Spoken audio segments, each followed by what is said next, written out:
नमस्कार साथियों, प्रयागराज एजुकेशन के यूट्यूब चैनल पे आप सभी का स्वागत है। मित्रों, एक घटना चक्र का जीएस का पिक्टोरियल प्रेजेंटेशन है। हिस्ट्री सब्जेक्ट को इसमें कंप्लीट किया गया है, कवर किया गया है। और यहाँ से हम लोगों ने शुरुआत की जनरल इंट्रोडक्शन से। जनरल इंट्रोडक्शन के बाद स्टोन एज के बाद इंडस वैली सिविलाइजेशन, इसके बाद फिर चालकोलिथिक पीरियड के बाद इंडस वैली सिविलाइजेशन, फिर वैदिक पीरियड को कवर किया है। अब वैदिक पीरियड में हम लोग यहाँ तक आ चुके हैं और ये ऋग्वेद में प्रमुख देवी देवताओं के बारे में चर्चा करेंगे। ऋग्वेद में 3 प्रकार के देवी देवता हुआ करते थे: पृथ्वी के देवता, आकाश के देवता और अंतरिक्ष के देवता। इनमें 4 प्रमुख देवता हुआ करते थे, इनमें 6 और इनमें 6। पृथ्वी के देवता में पृथ्वी, सोम, बृहस्पति, अग्नि। सोम को तीसरा प्रमुख देवता के रूप में गणना किया जाता है। इनकी ऋग्वेद के 9वें मंडल में चर्चा की गई है। अग्नि दूसरे प्रमुख देवता के रूप में जाने जाते हैं। इनके ऊपर 200 सूक्तियाँ हैं। इधर आकाश के देवता के रूप में 6 प्रमुख देवता हैं: विष्णु, मित्र, वरुण, पूषण, अश्विन और सूर्य। वरुण के बारे में देखें तो इनको समुद्र के देवता के रूप में जाना जाता है। ये नियम कानून को कंट्रोल किया करते थे और इन्हें ऋषियोपा के रूप में जाना जाता है। पूषण पेड़ पौधे और इधर आपके दवाओं के देवता के रूप, औषधियों के देवता के रूप में जाने जाते हैं। इनके रथ को बकरियाँ खींचा करती थी। बेसिकली पूषण शूद्रों के देवता के रूप में इनकी गणना की जाती है। स्पेस के 6 प्रमुख देवता हैं: पर्जन्य, इंद्र, रुद्र, आपा, वायु और मारुत। इंद्र सबसे प्रमुख देवता के रूप में इनकी गणना की जाती है। इनको पुरंदर कहा जाता है। पुरंदर का अर्थ होता है किलों के नाश करने वाले। 600 से 250 सूक्तियाँ इनके ऊपर लिखी गई हैं ऋग्वेद में। इन्हें आर्यों के प्रमुख नेता के रूप में माना जाता है और ये वर्षा के देवता के रूप में इनकी गणना की जाती है।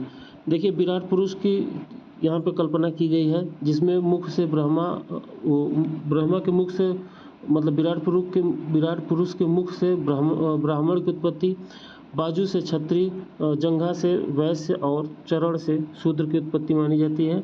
पंचजन, जो दशराग युग में पंचजन की चर्चा की गई है, 5 राजा, तो उसमें अनु हो गए, द्रुय हो गए, पुरु हो गए, यदु हो गए और तरवसु हो गए। वेद तरीके में 3 वेद आते हैं: ऋग्वेद, सामवेद, यजुर्वेद।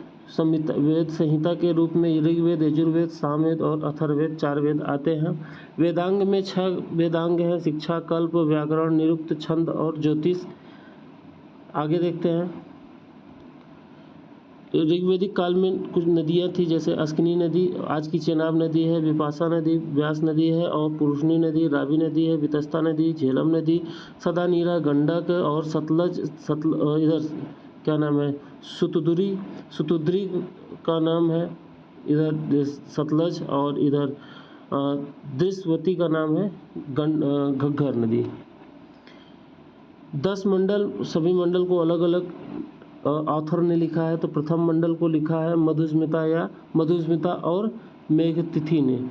दूसरे मंडल को ग्रीष्मद ने लिखा और तीसरे मंडल को विश्वामित्र ने लिखा। चौथे मंडल को वामदेव ने लिखा। 5वें मंडल को आत्रेय ने लिखा। 6वें मंडल को भरद्वाज ने। 7वें मंडल को वशिष्ठ ने। 8वें मंडल को कण्व और अंगिरस ने लिखा। 9वें मंडल को सोम देवता और अन्य ऋषियों ने लिखा। 10वें मंडल को विंध्य, इंद्र, साची और अन्य ने लिखा है। यहाँ तक ये सारी चीज़ें हो गई और वैदिक पीरियड समाप्त हो गया। आगे हम लोग 6th सेंचुरी BC के आसपास के समय में धर्मों के बारे में बात करेंगे। तो जैन धर्म यहाँ प्रमुख धर्म था और दूसरा बौद्ध धर्म। जैन धर्म में जिन शब्द, ये आपका जिन्न से आया है, जैन शब्द जिन से आया है, संस्कृत के जिन शब्द से बना है जैन, और जिन का अर्थ होता है विजेता। जैन धर्म के फाउंडर आदिनाथ या ऋषभदेव माने जाते हैं और इसके महात्मा को निग्रथ कहा जाता है, निग्रनाथ कहा जाता है। इधर देखिए तो आपका ये हो गए पार्श्वनाथ 23वें तीर्थंकर थे, जो कि वाराणसी में इनका जन्म हुआ था। वाराणसी के राजा अश्विन के ये पुत्र थे।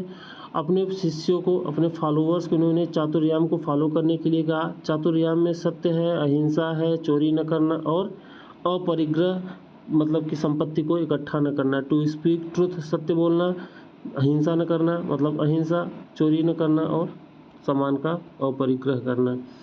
कुछ महत्वपूर्ण फैक्ट हैं, जैसे कि जैन संघ के पहले प्रेसिडेंट के रूप में, पहले अध्यक्ष के रूप में सुधर्मन को माना जाता है। जैन धर्म 2 भागों में विभाजित हुआ, एक स्थूलभद्र के नेतृत्व में, दूसरा भद्रबाहु के नेतृत्व में। स्थूलभद्र के नेतृत्व में श्वेतांबर बना और भद्रबाहु के नेतृत्व में दिगंबर बना। 2 इसके परिषद हुए, 2 बार इसकी बैठक हुई। पहले बैठक की अध्यक्षता किया था स्थूलभद्र ने और दूसरे बैठक की अध्यक्षता किया था देवादिगम समा सरमन ने किया था। दूसरे बैठक की अध्यक्षता, दूसरे काउंसिल की अध्यक्षता किया था देवादिगम समा सरमन ने। आगे बात करें तो जैन लिटरेचर को अगम कहा जाता है और इधर पार्श्वनाथ का प्रतीक सर्प के रूप में माना जाता है। आजीवक संप्रदाय जैन धर्म से ही निकला हुआ है, जिसके प्रवर्तक या फाउंडर कहे जाते हैं मखिल गोसल। इधर देखेंगे महावीर स्वामी के बारे में देखेंगे तो महावीर स्वामी का जन्म 540 ईसा पूर्व में हुआ है, लेकिन जैन धर्म के अनुसार ये 599 ईसा पूर्व में इनका जन्म हुआ है और मृत्यु 427 ईसा पूर्व में इनकी मृत्यु की बात कही जाती है। इनका जन्म हुआ कुंडलवन या कुंडल ग्राम में, जो कि वैशाली में पड़ता था। इनके पिता सिद्धार्थ थे और ये क्षत्रियों के जात्री क्लाइन के जात्री कबीले के प्रमुख हुआ करते थे। इनकी माता त्रिशाला थी और त्रिशाला वैशाली के लिच्छवी गणराज्य के चेतक की बहन थी। इनकी पत्नी का नाम यशोदा था, जो कि कौंडिन्य गोत्र की बिटिया थी, पुत्री थी। कौंडिन्य गोत्र की बिटिया थी और इनकी पुत्री का नाम था अनुज या फिर प्रियदर्शना। इनके दामाद का नाम था जमाली, जो कि इनके प्रथम शिष्य भी हुए थे। अटेनमेंट ऑफ नॉलेज मतलब ज्ञान की प्राप्ति, जिसे कैवल्य कहा जाता है, कहाँ पे हुआ था? तो जंभिक ग्राम में हुआ था। जंभिक ग्राम में इनको ज्ञान की प्राप्ति हुई थी और ऋजुपालिका नदी के किनारे हुआ था, साल वृक्ष के नीचे। आफ्टर अटेनिंग नॉलेज, ज्ञान की प्राप्ति के बाद ये महावीर कहलाए और इनके अन्य कुछ प्रमुख नाम हैं, जैसे केवलिन हो गया, अरहत हो गया, जिन हो गया, निग्रनाथ हो गया। इन्होंने पहला उपदेश या पहले शिष्य इनके थे जमालिन और इन्होंने चातुर्याम में सेलेब्सी को भी इंक्लूड किया, मतलब अविवाहित को भी इंक्लूड किया कि अविवाह भी रहा जा सकता है। और अनेकवाद या स्यादवाद के प्रवर्तक ये रहे। इनका भरोसा पुनर्जन्म और कर्म में रहा। पुनर्जन्म और कर्म में ये भरोसा किया करते थे।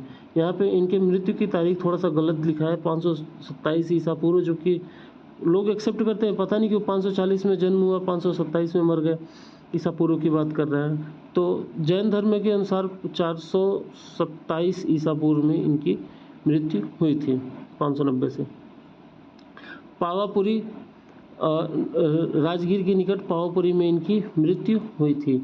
अब बौद्ध धर्म के बारे में देखते हैं तो बौद्ध धर्म में सबसे पहले देखते हैं तो सिद्धार्थ का अन्य नाम महात्मा बुद्ध या गौतम था। इनकी माता का नाम महामाया कोलिया था, जो कि कोली थी, और इनके पिता का नाम सुधोधन, जो कि शाक्य थे। इनका जन्म 563 ईसा पूर्व लुम्बिनी नेपाल में हुआ था और इनका पालन पोषण गौतमी प्रजापति ने किया था। इनका विवाह 16 वर्ष की आयु में यशोधरा से हुआ था, जिससे इनको राहुल नाम के पुत्र की उत्पत्ति हुई थी। 29 साल की उम्र में इन्होंने घर छोड़ दिया था और 35 वर्ष की अवस्था में इनको ज्ञान की प्राप्ति हो गई थी। बिंबिसार ने इनके लिए वेलुवन विहार को दान किया था और प्रसेनजीत ने पब्बाराम विहार को और लिच्छवी ने कुटग्रशाला विहार को और अनंत पिंडक ने जीवक विहार को दान किया था। कुछ महत्वपूर्ण फैक्ट हैं। महत्वपूर्ण फैक्ट में ये देखिए, यहाँ से गौतम बुद्ध के बारे में, महात्मा बुद्ध के बारे में देखिए तो इन्होंने 4 आर्य सत्य बताए, जिनमें ग्रीफ मतलब दुख है, दुख का कारण है, दुख का निरोध है और दुख की समाप्ति करने का तरीका। इन्होंने सबसे ज़्यादा अपने धर्म का प्रचार प्रसार श्रावस्ती में किया। 12 वर्षात इन्होंने श्रावस्ती में बिताए। और देखिए, इनकी मृत्यु 80 वर्ष की अवस्था में 483 ईसा पूर्व में हुई थी। और इनके सबसे आखिरी घंटों की बात, आखिरी क्षणों की बात किया जाए तो आखिरी बरसात इन्होंने वैशाली में बिताया था और चुंड नामक एक लोहार ने इनको आखिरी बार खाना खिलाया था। और ये आखिरी प्रवचन अपने या फिर आखिरी उपदेश इन्होंने सुबुद्ध को दिया था। कहाँ पे? कुशीनगर में। अष्टांगिक मार्ग के बारे में देखें तो कुछ प्रज्ञा है, शील है और समाधि है। तो इनमें कुछ दर्शन है, सही बोलना, राइट व्यू, राइट स्पीच, सही देखना, सही बोलना, सही निर्णय और सही आचरण। इस तरीके से 8 निर्णय के बारे में चर्चा किया गया, जो कि एग्जाम में कहीं पूछा नहीं जाता है। तो यहाँ से आगे देखते हैं तो इम्पॉर्टेंट फैक्ट में इनके जीवन में परिवर्तन 4 सीक्वेंस, 4 सीन को देखने के बाद आया। 4 दृश्य कौन कौन से थे? एक बूढ़ा आदमी, एक बीमार आदमी, एक मृतक और एक हैप्पी एसेटिक, एक मस्त मौला जोगी को देखने के बाद आया। और जब इन्होंने घर त्यागा तो सबसे पहले इनकी मुलाकात हुई थी अलार कलाम से, और अलार कलाम से इन्होंने सांख्य दर्शन की शिक्षा ली थी वैशाली में। उसके बाद फिर ये राजगीर में मिले थे, रुद्रक रामपुत्र से राजगीर में मिले थे। और ज्ञान प्राप्ति की बात करें तो 35 वर्ष की अवस्था में इनको वैशाख पूर्णिमा के दिन रात को हुआ था, वैशाख पूर्णिमा की रात को हुआ था बोधि वृक्ष या अंजीर के वृक्ष के नीचे। एग्जाम की दृष्टि से क्या महत्वपूर्ण है? इनके फॉलोअर 2 भागों में विभाजित थे, एक भिक्षुक और महिला पुजारी के रूप में। और light of Asia Gautam Buddha को कहा जाता था। लाइट ऑफ एशिया एक पुस्तक है जिसको लिखा था एडविन एर्नोल्ड ने। और हीनयान का शाब्दिक अर्थ होता है छोटा वाहन, और महायान का शाब्दिक अर्थ होता है great vehicle. Buddha used to say about his sect, अपने अनुयायियों को ये मध्यम पथ या मध्यमा प्रतिपदा को फॉलो करने के लिए कहा करते थे। मतलब कि आप न तो बहुत ज़्यादा चरमपंथ पे जाइए, न तो आप बहुत ज़्यादा लिबरल हो जाइए। इनके जन्म से संबंधित घटनाओं को कुछ प्रतीक चिन्हों से प्रदर्शित किया जाता है। जैसे जन्म को लोटस कमल या बैल के द्वारा, घर छोड़ने की अवस्था को, घर इन्होंने जब गृह त्याग किया था तो घोड़े से प्रदर्शित किया जाता है। ज्ञान की प्राप्ति पीपल या बोधि वृक्ष से, निर्वाण को पद चिन्ह से, और मृत्यु को स्तूप से प्रदर्शित किया जाता है। बौद्ध धर्म से संबंधित 3 प्रमुख स्थल हैं, नालंदा, वल्लभी और विक्रमशिला। नालंदा को कुमारगुप्त ने बनाया और विक्रमशिला को धर्मपाल ने बनाया, जो कि पाल वंश का एक शासक था। इधर देखेंगे तो त्रिरत्न के रूप में जाने जाते हैं बुद्ध धर्म, मतलब बुद्धम शरणम गच्छामि, धम्मम शरणम गच्छामि, संघम शरणम गच्छामि। त्रिपिटक के रूप में विनय पिटक, सुत्तक पिटक और अभिधम्म पिटक को जाना जाता है। विनय पिटक में संघ के कुछ नियम कानून है, उनका संकलन किया गया है। और सुत्त पिटक में भगवान बुद्ध ने जो उपदेश दिए हैं उनका संकलन है। और अभिधम्म पिटक में कुछ दर्शन से संबंधित ज्ञान है। चैत्य विहार और स्तूप के बारे में जान लेते हैं। चैत्य जहाँ पे मॉन्क या भिक्षुक लोग पूजा पाठ करते हैं उसे चैत्य कहा जाता है। जहाँ आवास करते हैं मॉन्क, वहाँ पे उसे विहार कहा जाता है। स्तूप भगवान बुद्ध के जो अवशेष थे, शरीर के अवशेष थे, उन्हें जहाँ जहाँ रखा गया तो उसे स्तूप बनाया गया वहाँ पे।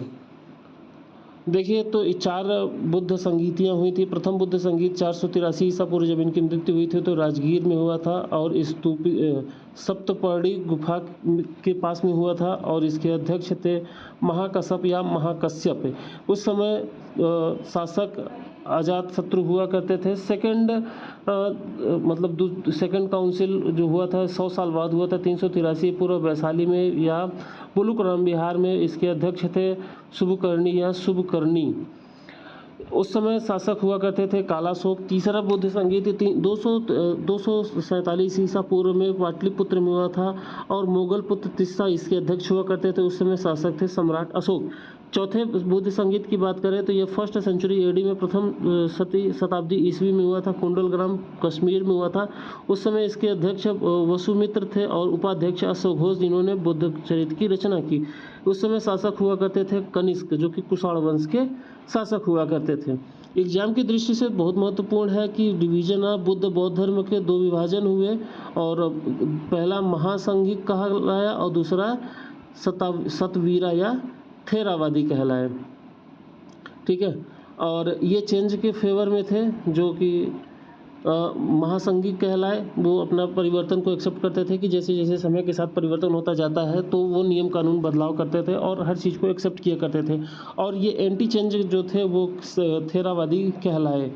और ये इनके लीडर जो थे महाकश्यप कहलाए, और इन्हें क्या नाम है कि जो एंटी लीडर थे उन्हें महाकच्छायन भी कहा जाता है, महाकच्छायन कहते हैं। ठीक है, और इधर तो कुछ इम्पोर्टेंट फैक्ट हैं, जैसे चौथी बौद्ध संगीत में बौद्ध धर्म का 2 भागों में विभाजन हुआ, हीनयान और महायान। नागार्जुन ने शून्यवाद का प्रतिपादन किया और विज्ञानवाद या योगवाद का प्रतिपादन किया था मैत्रेय नाथ ने। फ्यूचर के बुद्ध, भविष्य के बुद्ध के रूप में मैत्रेय जाने जाएंगे। अभी तो इनका जन्म नहीं हुआ, जैसे अभी कल्कि का अवतार नहीं हुआ भगवान विष्णु का, उसी तरीके से बुद्ध का अवतार नहीं हुआ, मैत्रेय का। और देखिए क्षणिकवाद जो प्रिंसिपल है उसको बुद्ध ने दिया था। और देखिए आगे तो यहाँ पे आगे देखेंगे हम लोग शैववाद के और भागवत धर्म को देखेंगे। जो भगवान शिव के समर्थक थे वो शैववाद, और भगवान विष्णु के समर्थक भागवत धर्म या कृष्ण ने इसको शुरुआत किया था। अब देखिए भगवान शिव की पूजा करने वाले शैव कहलाए, और भारत का सबसे ओल्डेस्ट रिलीजन है, सबसे पुराना धर्म है। ऋग्वेद में भगवान शिव को रुद्र के रूप में जाना जाता है, और कुषाण ने अपने सिक्कों में भगवान शिव और वृषभ, बैल, त्रिशूल को छपवाया था। उदयगिरी गुफा में क्या नाम है कि शैव गुफा के रूप में जानी जाती है, और ये उदयगिरी पहाड़ी पे है, जिसको चंद्रगुप्त द्वितीय के कमांडर मतलब सेनापति वीरसेन ने बनवाया था। शिव मंदिर के बारे में बात करें तो 2 प्रमुख मंदिर हैं, जैसे कंदरिया महादेव और दूसरा कैलाश मंदिर। कंदरिया महादेव आपका इधर खजुराहो में है, और कैलाश मंदिर एलोरा में है। कंदरिया महादेव मंदिर को चंदेल शासकों ने बनाया था, और कैलाशनाथ मंदिर को बनवाया था क्या नाम है राष्ट्रकूटों ने। राष्ट्रकूट में कृष्णदेवराय प्रथम ने इसकी निर्माण कराई थी। अब देखिए तो शैव संप्रदाय को 4 भागों में विभाजित किया गया है। पहला शैव हो गया, दूसरा हो गया पाशुपत, तीसरा कपालिक और चौथा कालामुख। तो शैव जो क्या नाम है कि पशुपत है, इसके फाउंडर लकुलिस हैं, और इनके फॉलोवर इनको शिव के अवतार के रूप में जानते हैं। ये थोड़ा सा कपालिक चरमपंथी है, और इसके जो फॉलोवर हैं वो क्या नाम सुरापान करते थे, मांस का भोजन किया करते थे, और नरमुंड को पहना करते थे।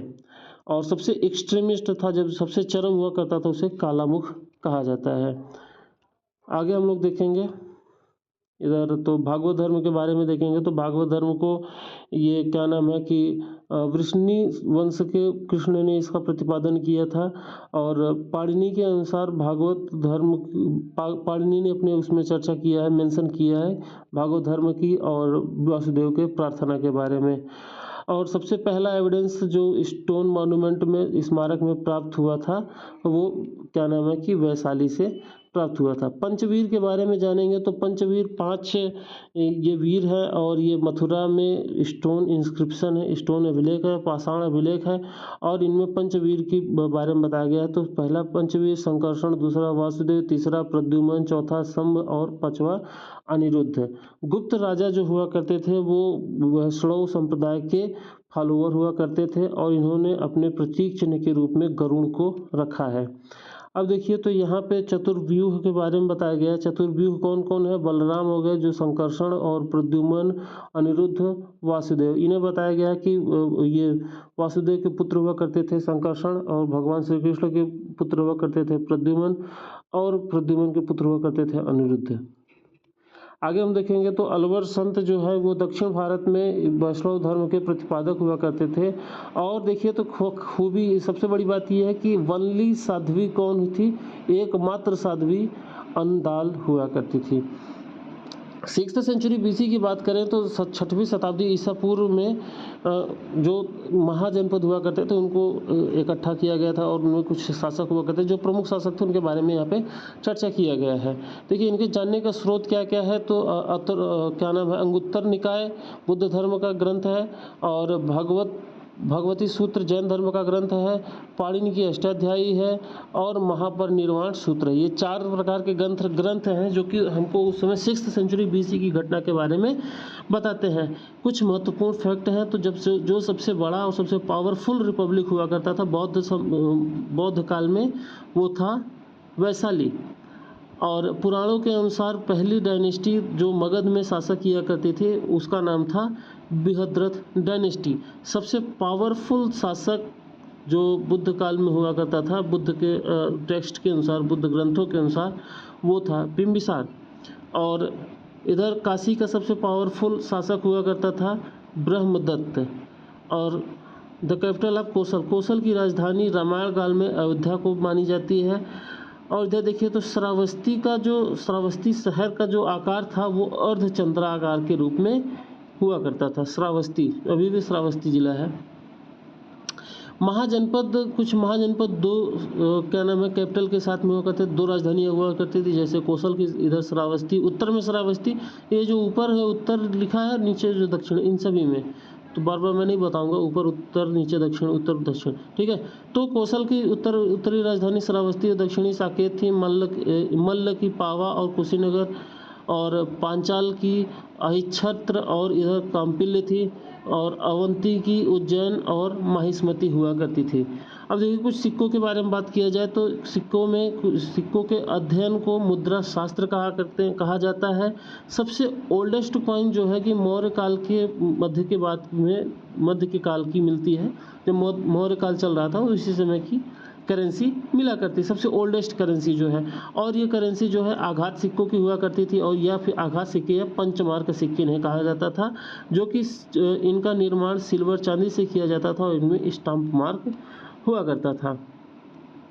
इधर देखें तो कुछ प्रमुख गणराज्य हुआ करते थे, साक्य, बुल्लू और कलाम, काली, मल्ल। तो इधर साक्य कपिलवस्तु, बुल्ली अलकप, और इधर कलाम का कस्पपुत्र, कोली का रामगम और मल्ल का पावा। मगध शासक यहाँ पे शुरू होता है तो आर्यक वंश से, जिसके एक्चुअल फाउंडर, वास्तविक संस्थापक बिंबिसार के रूप में जाने जाते हैं, जिन्हें सैनिक भी कहा जाता है, या और महावंश में इनको बताया गया कि 15 साल की अवस्था में इन्होंने जो कि शासक बन गए थे। इनका विवाह 3 विवाह हुआ था। पहला विवाह था चेलना से, जो कि चेतक की पुत्री थी। चेतक मतलब लिच्छवी का शासक, उनकी पुत्री थी। दूसरा विवाह हुआ था महाकोसला से, जो कि आपका प्रसेनजित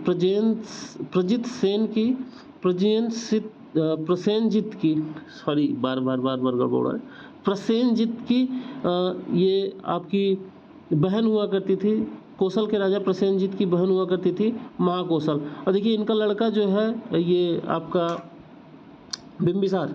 बिंबिसार का जो लड़का हुआ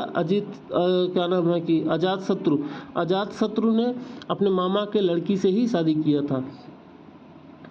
तो पहला विवाह हुआ था चेरना से, दूसरा महाकोसल और तीसरा क्षमा से। क्षेमा जो थी वो माद्रा की राजकुमारी हुआ करती थी। माद्रा अभी वर्तमान में पंजाब का जो क्षेत्र है वो है।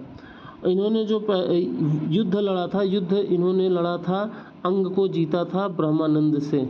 ब्रह्मानंद को हराया, उसके ब्रह्मदत्त को हराया था, और अंग जनपद को इन्होंने अपने में असेंबल कर लिया था।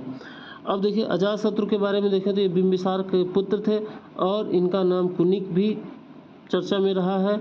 और ये प्रसेनजीत मतलब अपने मामा के लड़की से शादी करते हैं, जिसका नाम वजीरा रहता है। और इन्हीं के समय में पहला बुद्धिस्ट काउंसिल हुआ था, पहली बुद्ध परिषद इन्हीं के समय में, अजातशत्रु के समय में हुई थी 483 ईसा पूर्व में। आगे हम बात करें उदयन, तो उदयन अजातशत्रु का लड़का था, और क्या इसने पाटलिपुत्र की स्थापना की, जो इसे पटना कहते हैं, उसकी स्थापना की, और उसे अपनी राजधानी बनाया। राजगीर से अपनी राजधानी पाटलिपुत्र स्थानांतरित किया। इसके पहले राजधानी कहाँ थी?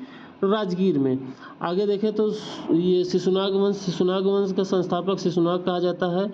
और शिशुनाग के बारे में चर्चा ये है कि ये महावंशिका के अनुसार ये लिच्छवी के राजा की जो वैश्या हुआ करती थी उसका लड़का था, और पुराणों में इसे क्षत्रिय ओरिजिन का बताया गया है। इसने अवंती को जीता, और अवंती को जीतने के बाद मालवा तक अपना विस्तार कर लिया, और वत्स को भी इसने जीता, वत्स को भी अपने में मिला लिया। और इसने वैशाली को अपनी दूसरी राजधानी बनाया गिरिराज को पहली राजधानी बनाया। गिरिव्रज को पहली राजधानी और वैशाली को दूसरी राजधानी के रूप में बनाया। कालाशोक के समय में भी अपना ये दूसरी बौद्ध संगीत हुई थी और इसने पुनः अपनी राजधानी को पाटलिपुत्र में स्थानांतरित कर लिया। पुराणों में इसका नाम काकवण बताया जाता है क्योंकि लोग बताते हैं कि इसका रंग सांवला हुआ करता था। नंदवंश की बात करें तो नंदवंश के जो फाउंडर थे महापद्मनंद थे और इनका अन्य नाम ये इनको बताते हैं कि इन्होंने दूसरी बार पूरे पृथ्वी को ब्राह्मणों से ख़त्म कर दिया था, तो इन्हें सेकंड परशुराम भी कहा जाता है, भार्गवा इनको कहा जाता है। और श्रावस्ती नाटक में इनको बताया गया है कि ये क्षत्रियों के विनाशक के रूप में जाने जाते हैं। अब देखिए कुछ अन्य फैक्ट हैं, जैसे एक छत्र का मतलब होता है सबसे बड़ा पावर एक राजा के पास में आ जाती है तो एक छत्र कहा जाता है। एक रथ टाइटल लिया करते थे। और कलिंग विजय के बारे में बात करें तो इन्होंने कलिंग को जीता हुआ था और ये हाथी गुम्फा लेख में लिखा हुआ है। इनके मित्र थे पाणिन ने जिन्होंने अष्टाध्यायी की रचना की थी, तो वो आपके ये इनके मित्र हुआ करते थे महापद्मनंद के।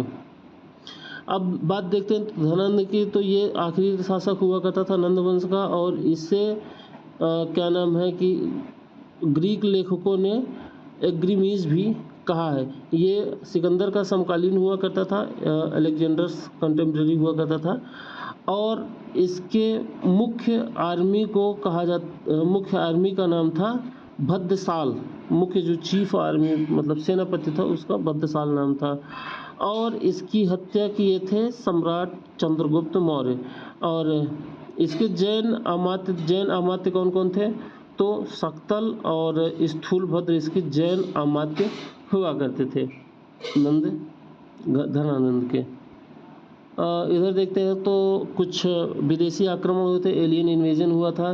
कौन कौन से, ईरान से हुआ था और ग्रीक से हुआ था। ईरान से दारा प्रथम ने और ग्रीक से अलेक्जेंडर मतलब सिकंदर ने आक्रमण किया था। ग्रीक इन्वेजन के बारे में बात करें तो इसके कुछ प्रमुख स्रोत हैं, जैसे कि बेहिस्तून के अनुसार ये बताया जाता है कि डेरियस प्रथम के पास 23 प्रोविंसेस हुआ करते थे, 23 राज्य हुआ करते थे। और हेरोडोटस के अनुसार 20 मतलब प्रोविंस हुआ करते थे दारा के पास में। महत्वपूर्ण फैक्ट के बारे में बात करें तो ये बताता है कि न्यू स्क्रिप्ट, कौन सी न्यू स्क्रिप्ट, तो ये था खरोष्टी स्क्रिप्ट। कैसे कैसे बना, पारसी और भारतीय मतलब पर्शियन और इंडियन स्क्रिप्ट से बना था ये खरोष्टी स्क्रिप्ट, जो कि प्राकृत भाषा जो हुआ करती थी उसे खरोष्टी लिपि में लिखा जाता था। अब ये इनके फिजिशियन कौन हुआ करते थे, तरुस।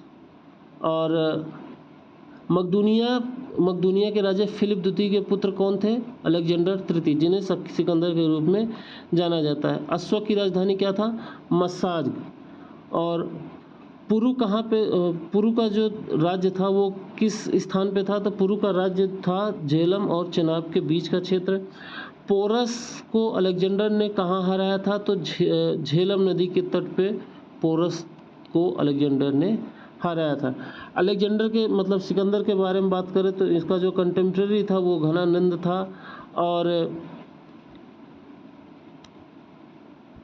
इसने अकैमेनिड एम्पायर को विनाश किया था। इसने एक एक शहर को झेलम नदी के तट पर स्थापित किया जिसे कहा गया बाप्तिस्त या फिर इसे बेकूफ क्या नाम है कि ब्यूसेफेलस भी कहा जाता है, ब्यूसेफेलस भी कहा जाता है।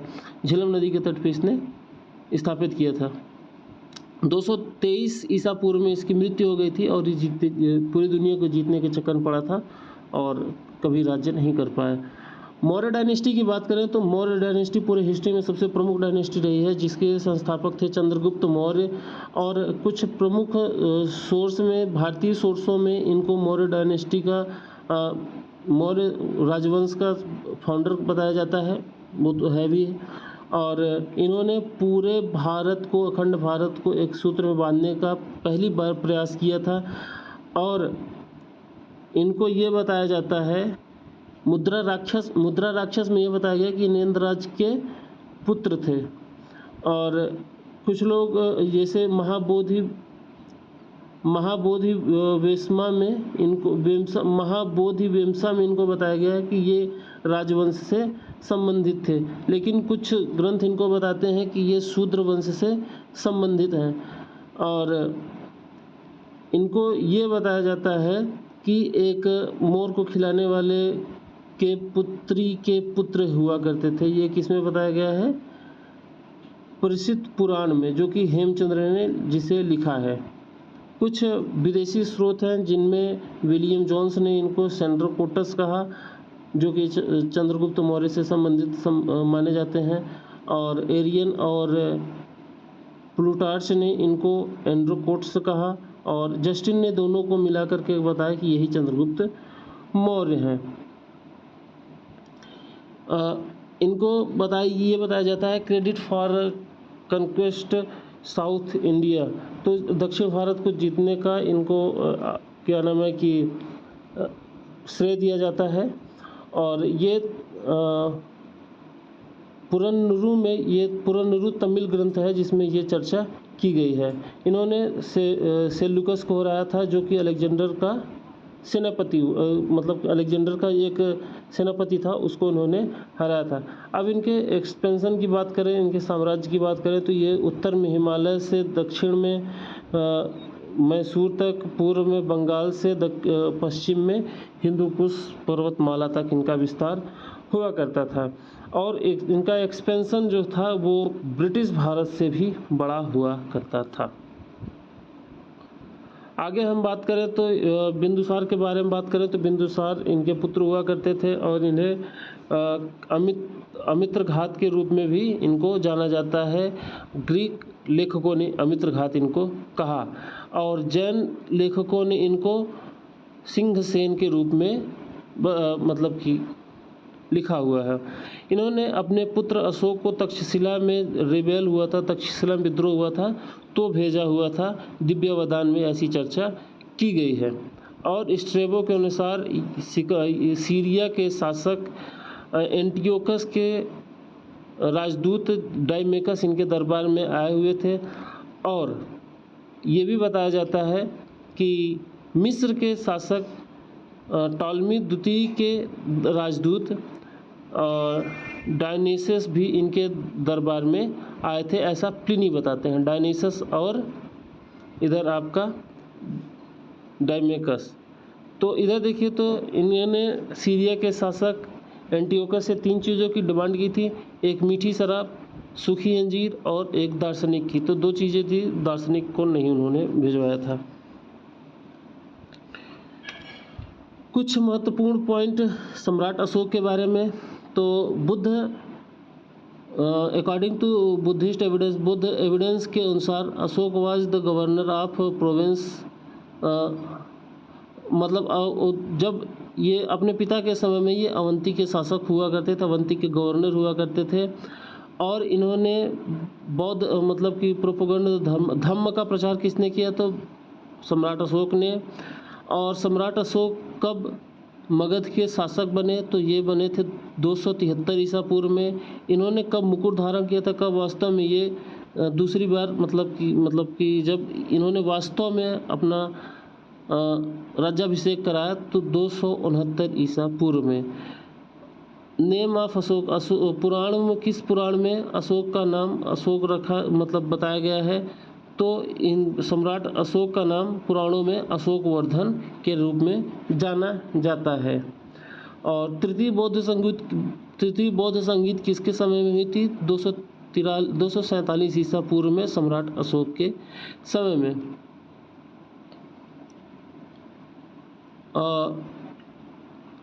Ashoka's initiation into Buddhism bye, मतलब ये सम्राट अशोक को किसने बौद्ध धर्म स्वीकार कराया था? तो दीपवंश में ये बताया गया है कि दीपवंश में और महावंश में 2 ग्रंथों में ये बताया गया है कि निग्रोध ने इनको बौद्ध धर्म स्वीकार कराया था, जबकि दिव्यावदान में ये बताया गया है कि उपगुप्त ने इनको बौद्ध धर्म की दीक्षा दी थी। और सम्राट अशोक और सम्राट दशरथ ये दोनों बौद्ध धर्म के अनुयायी हुआ करते थे। अब इधर देखिए तो कुछ सम्राट अशोक के बारे में प्रमुख चर्चाएं हैं।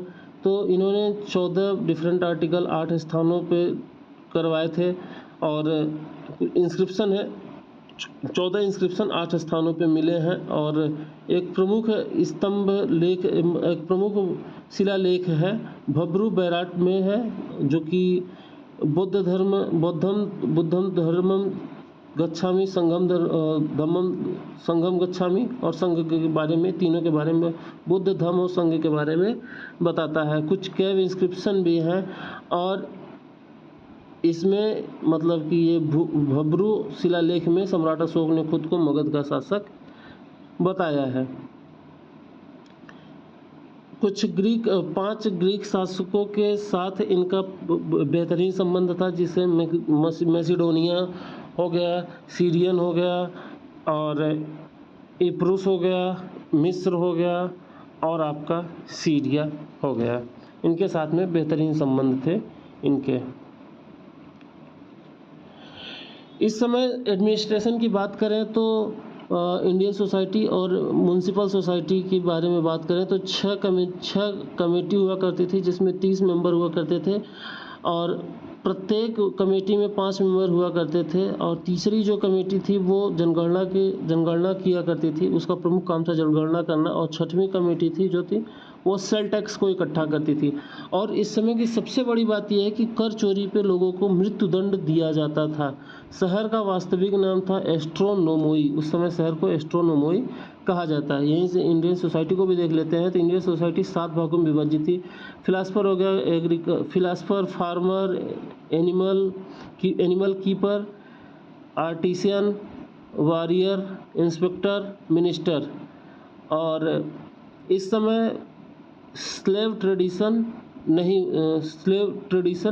नहीं हुआ करता था, दास प्रथा नहीं थी और कोई भी व्यक्ति दूसरे धर्म में, दूसरे जाति में, धर्म तो छोड़िए, दूसरे जाति में विवाह नहीं कर सकता था।